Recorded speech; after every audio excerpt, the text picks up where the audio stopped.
December 17, 1944. The frozen earth of the Ardennes forest crunched beneath Wehrmacht boots as German officers surveyed their latest prize.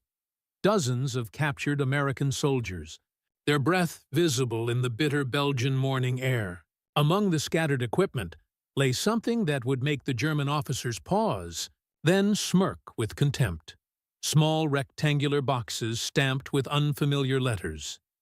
K-Rations, field rations from an army they believed to be soft, pampered by the comforts of a nation that had never known true hunger on its own soil. Oberfuhrer Klaus Dietrich picked up one of the abandoned boxes, its contents rattling softly inside. At 42, Dietrich had commanded men through 3 years of increasingly desperate warfare. His gaunt frame, like those of his subordinates, bore witness to months of dwindling supplies and shrinking rations. The German Eiserne Ration, their iron ration, had been reduced to a meager 300 grams of canned meat and 125 grams of hard bread per day.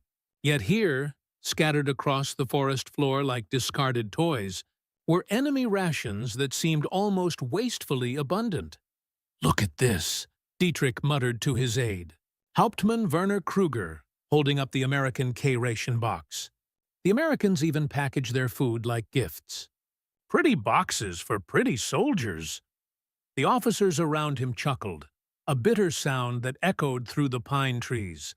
They had been told since childhood that Americans were weak, their military nothing more than a collection of factory workers and farmers playing at war. These rations seemed to confirm their prejudices. Overly elaborate packaging for an overly pampered army. What Dietrich and his men could not have imagined was that they were holding in their hands the physical manifestation of an industrial revolution in warfare, a symbol of a nation that had fundamentally reimagined how armies could be fed. The K-Ration was not merely food, it was a declaration of American industrial supremacy, designed by physiologist Ansel Keys to deliver precisely 3,000 calories per day to any soldier, anywhere in the world. Each box contained not just sustenance, but the concentrated essence of American abundance. Canned meat, processed cheese, chocolate bars, cigarettes, instant coffee, and even chewing gum. In that moment, as German officers examined these alien provisions, they unknowingly confronted the vast chasm between their own supply system and that of their enemy. The Wehrmacht's logistics had been designed for swift campaigns, lightning wars that would secure resources from conquered territories. American logistics had been designed for a different kind of conflict entirely, one that could sustain millions of men across multiple continents for years, fed from the inexhaustible production lines of Detroit, Chicago, and countless other industrial centers 6,000 miles from any battlefield. The German military had always prided itself on efficiency, on doing more with less. Their soldiers were taught to scavenge, to adapt, to make do with whatever the land could provide. The Halbizern ration system was built on the assumption that armies would supplement their meager official provisions with local resources: bread from French bakeries, meat from captured Soviet livestock, vegetables from Polish farms. It was a system that worked brilliantly during the swift victories of 1939 and 1940, but had begun to buckle under the strain of global warfare and lengthening supply lines. By December 1944, the contrast between German and American provisioning had become stark beyond imagination. German soldiers were receiving roughly 2,570 calories per day when supplies were good, often far less when they were not. American soldiers in combat zones were consuming between 3,600 and 4,500 calories daily through a combination of K-rations, C-rations, and supplementary field kitchens that served hot meals whenever tactically feasible. The German army was slowly starving. The American army was, by any historical standard, luxuriously fed. Dietrich tore open the K-Ration box with fingers stiff from cold and months of inadequate nutrition. Inside, he found items that seemed to mock everything he thought he knew about warfare. A small can of processed meat, not the gristly, fatty Schmaltzfleisch that German soldiers had learned to tolerate, but actual, recognizable beef. Compressed biscuits that were not the rock-hard Dauerbrot that could break teeth, but crackers that dissolved pleasantly in the mouth. Most incomprehensibly of all, luxuries that no rational military planner would waste precious shipping space on. Chocolate bars, instant coffee crystals, and small packs of cigarettes. They ship candy to the front lines, Kruger observed, his voice carrying a mixture of disbelief and growing unease. While our men make coffee from acorns, the Americans drink real coffee in foxholes. The joke that had begun in mockery was transforming into something else entirely. These were not the provisions of a weak army. They were the supplies of a military force so confident in its logistical capabilities that it could afford to pamper its soldiers with comforts that German civilians had not seen in years. The psychology of warfare shifted in that frozen forest clearing. German officers had been conditioned to believe that hardship bred superior soldiers, that American softness would collapse under the pressure of real combat. Yet here was evidence of an entirely different philosophy, that well-fed, well-supplied soldiers would fight better, longer, and with greater morale than those who were slowly wasting away from malnutrition. The K-Rations represented not weakness, but a kind of strength that Germany had never possessed, the strength of a nation that could feed its armies as abundantly in the field as at home. When Dietrich first tasted the processed American cheese, his worldview began to crumble along with the cracker in his mouth. The flavor was rich, salty, satisfying in a way that German rations had not been for months. His aide, Kruger, bit into an American chocolate bar and closed his eyes, savoring sweetness that had become a distant memory. Around them, other German soldiers were conducting their own reluctant tastings, their expressions shifting from mockery to confusion, to a dawning, terrible realization. This was not the food of a weak army. This was sustenance that could maintain fighting strength indefinitely, that could fuel advances across continents, that could support the kind of prolonged, global warfare that Germany's increasingly desperate logistics could no longer sustain. Every K-Ration box represented something that the Wehrmacht leadership had fundamentally miscalculated. America's industrial capacity was not just large, it was effectively unlimited by the standards of 1940s warfare. The numbers, had they known them, would have been even more devastating to German morale. By 1944, American factories were producing enough K-Rations to feed not just their own armed forces, but significant portions of Allied armies worldwide. The Quartermaster Corps had overseen the production of over 105 million K-Rations since 1941, each one representing a small miracle of food preservation, packaging technology, and industrial coordination. Meanwhile, German food production was declining steadily, with agricultural output falling by nearly 30% since the beginning of the war. Dietrich found himself eating slowly, methodically, trying to extract every calorie from the alien food.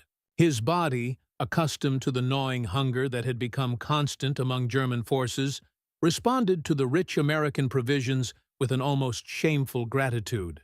The processed meat provided proteins that had been increasingly rare in German rations. The chocolate delivered sugars and fats that his malnourished system craved desperately. Even the instant coffee, which dissolved completely in hot water instead of leaving the bitter dregs of ersatz substitutes, seemed like a small miracle. "How many of these do you think they produce?"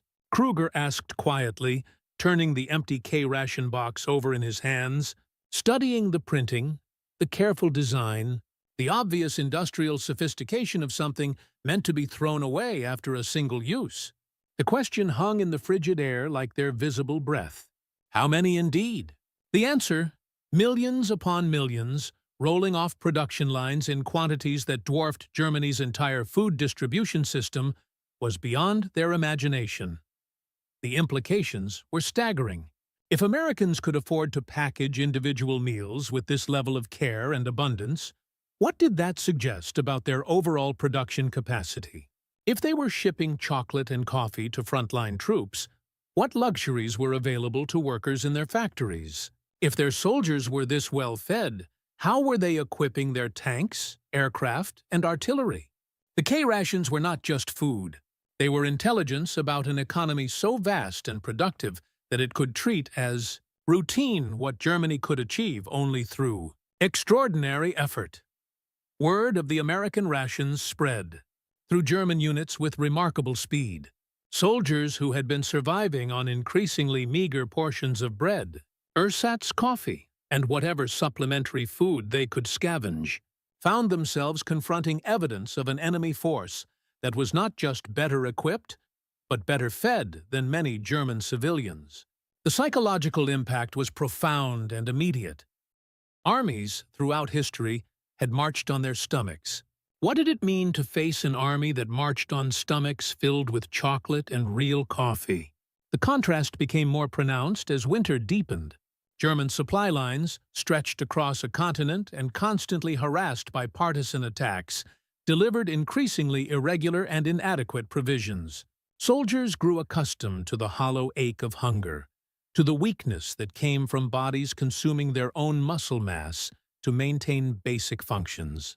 They learned to make thin soups from potato peels, to stretch small portions of meat across entire squads, to find sustenance in foods that would have been rejected as animal feed in peacetime.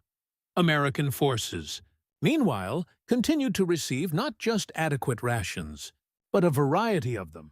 K-rations for combat situations, C-rations for longer-term field use, and, whenever possible, hot meals prepared by field kitchens that could produce fresh bread, hot soup, and even occasionally fresh meat. The American military had solved the fundamental problem that had plagued armies since ancient times: how to maintain fighting strength over extended campaigns without depleting local resources or establishing vulnerable supply lines.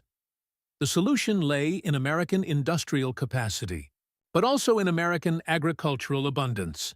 The United States in 1944 was producing not just enough food to feed its own population and military, but enough to send significant portions overseas through the Lend-Lease program. American farmers, using mechanized equipment and modern agricultural techniques, were achieving yields per acre that European farmers could barely imagine. The same industrial revolution that was producing tanks and aircraft was also revolutionizing food production and preservation. German intelligence officers, when they finally began to analyze captured American provisions systematically, discovered details that should have terrified their leadership. The dates stamped on K-rations revealed production schedules that suggested truly massive manufacturing capacity. The ingredients lists showed access to resources: real coffee, genuine chocolate, processed meats, that German forces could not obtain even for special occasions. Most significantly, the casual wastefulness with which American soldiers sometimes discarded partially consumed rations suggested a level of abundance that was almost incomprehensible to men who had learned to save bread. Crusts, by January 1945, as the Battle of the Bulge ground to its inevitable conclusion, German officers like Dietrich were making increasingly desperate calculations. Their own men were weakening from malnutrition, just as American forces appeared to be maintaining full fighting strength, despite months of intensive combat. The K-rations had become more than food. They had become symbols of an industrial and agricultural capacity that Germany simply could not match, no matter how efficiently they organized their remaining resources. The moment of final realization came not in any single dramatic event, but in the accumulation of small observations that collectively painted an undeniable picture. American wounded who were captured appeared healthier than many German soldiers who had never been injured.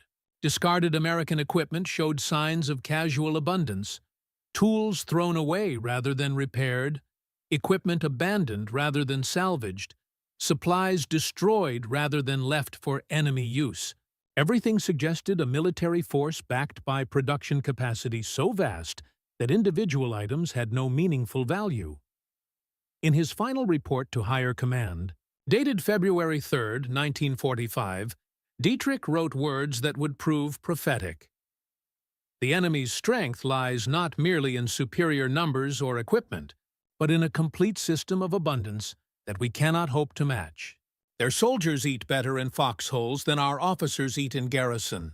This is not the decadent weakness we were told to expect, but a form of strength against which our traditional efficiencies are inadequate. The K-Ration had become, in the end, a revelation, not of American weakness, but of American power expressed in its most fundamental form, the ability to feed an army so well that chocolate and coffee became routine rather than luxuries. German officers who had begun by mocking these provisions ended by understanding that they represented something unprecedented in military history. An army that truly never starved, supported by a homeland that could produce abundance as easily as scarcity. The war would continue for 3 more months after Dietrich wrote his report, but the psychological victory had already been won in that frozen forest clearing where German officers first tasted American rations. They had confronted not just better food, but a better understanding of how wars were actually won, not through superior discipline or tactical brilliance alone, but through the unglamorous but decisive advantage of superior logistics, sustained by superior production capacity. In the quiet moments before surrender, as German forces retreated across a landscape they could no longer defend, many officers found themselves remembering not the great battles or stirring speeches, but the simple taste of American chocolate dissolving on their tongues. It was a small thing, perhaps, but it had revealed a truth too large to ignore. They had been fighting not just an army, but an entire civilization organized around principles of abundance rather than scarcity, efficiency rather than desperation, industrial confidence rather than military tradition. The K-Ration boxes, scattered and empty now across a dozen European battlefields, had delivered their final message. America had not won through superior courage or tactical innovation, though both had played their part. America had won because it had solved the fundamental equation of modern warfare: how to project not just military force, but industrial abundance across global distances for sustained periods. The army that never starved had proven that in industrial warfare, logistics were not merely support for combat operations. They were combat operations, waged in factories and farms as decisively as on battlefields. And in the end, German officers who had learned to smirk at American rations discovered that they had been mocking their own defeat, packaged in small rectangular boxes and delivered with the casual abundance of a nation that had reimagined war itself.